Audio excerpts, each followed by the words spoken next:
Today we have Melanie Knowles, who is the Sustainability Manager for the university, and she's going to answer a few questions for us.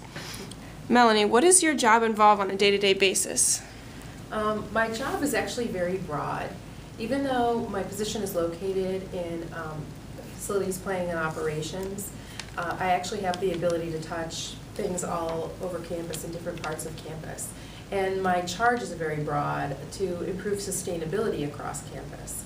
So a lot of what I do is does deal with operations, things like recycling and working with the folks who are working on energy efficiency and renewable energy. And then I also am working with some faculty who are working on incorporating sustainability into the curriculum. There's just a very wide array of things.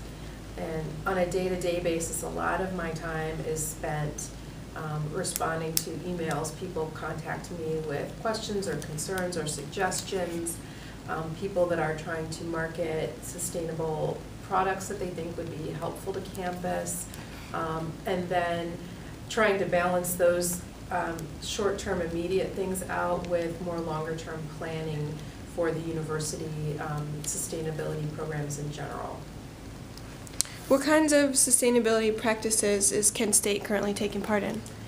You know, I tell people a lot that sustainability isn't just about energy, but a lot of it is about energy, and we have a lot going on with energy right now. First of all, the entire university, including the regional campuses, is in some phase of undergoing some major energy efficiency retrofits. They actually started with the regional campuses, and we're now doing the Kent campus. The residence halls are currently underway, and then there's a request for proposal out for a company to do it for the rest of the buildings on campus, which is the classroom buildings, administrative buildings, auxiliary buildings like dining and the rec center. So energy efficiency is a huge part of that. Things like lighting, retrofits, more efficient building systems, and then also education and things to help with behavior change. Like, how do we convince people to turn their computers off when they're done with them? And how do they convince people to turn the lights off when they leave a room? Some of it is improved with things like the light sensors we were talking about when you walked in, so that if people don't remember to turn the lights off when they leave a room, some of those things can be improved anyway, but it's still better if you can have a cultural change where people are more responsive on things like that. Also with energy, we have a renewable energy master plan for the university, and the first project we're doing with that is we're installing a photovoltaic array on the field house, so that will be producing energy for the university. And a lot of people might not be aware that we have a combined heat and power plant on campus. It uses natural gas. It is more efficient than the energy we're getting from First Energy, which is coal burning plants. So the other thing about the renewable, or the combined heat and power, is in the process of making that electricity, they're using waste heat. And there's a steam loop that goes through campus that helps with things like heating and cooling. So it's a much more efficient use of that energy. So we're hitting energy on all cylinders. We've also done a lot of work with recycling, and recently we finished the Recycle Mania competition for this year. And every year that we do that, we just find more ways that we can improve, and we keep working towards that. Both internally with things like, do we have the bins that we need? Do we have enough? Are they marked properly? And are people aware of what they can recycle? So we've continued to work on that and improve that. We also just completed a new contract for cleaning on campus.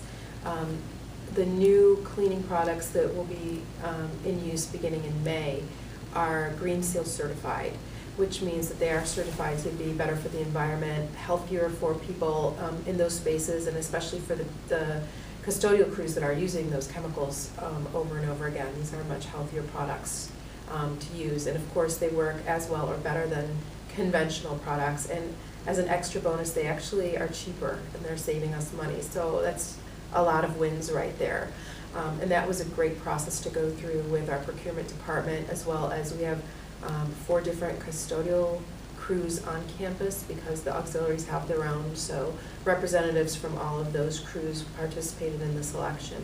It was just a great example of how we can all work together to improve sustainability on campus.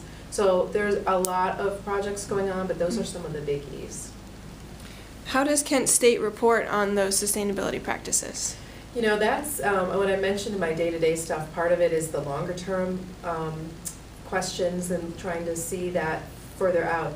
And I'd say when it comes to reporting, we're actually still in very early stages. Mm-hmm. In some ways, we don't even have all the data that we need for a baseline. I started about 2.5 years ago, and it took until January of this year to actually get the data that we need from our waste hauler on the amount of trash that we throw away. It took working with them for that long to get data that was accurate enough and with enough detail to actually be meaningful to what we're doing. So we have now, especially after this Recycle Mania, a good baseline on our recycling and our trash, and that information will be available. We have been doing greenhouse gas inventories, and that's actually required by the EPA. There's another version of it that, separate from what the EPA requirement is for us, is the Cool Air, Clean Planet version, which we also did a couple of years ago. That needs to be updated, and they're very comparable but slightly different. And we are really considering how we want to report in a much broader way on all of these things, and there's a few options. One of them is called the STARS rating system. It stands, I'll see if I get the acronym, sustainability, tracking, something and reporting system, but it's from ASHE, which is the Association for the Advancement of Sustainability in Higher Education. And so that, if we did do that system, that would require us to report on a multitude of different things. Then you get a rating, and your rating is good for 3 years. So we're currently looking at how feasible it is for us to complete that. We're also looking at doing a sustainability master plan. Like I said, we have a renewable energy master plan. And there are some other planning tools that we have at the university as far for buildings and things like that. But we don't have an overall sustainability plan. If we had that, that would really help with reporting on this wide array of things. And I should say, because I didn't mention it before, another very big thing that we do on campus is with regard to green building. We have a commitment that all new construction or major renovation will be LEED Silver rated or better. LEED is Leadership in Energy and Environmental Design, and it's a rating system from the U.S. Green Building Council. And our first LEED building on campus is actually the one I'm sitting in now, which is Harbert Hall.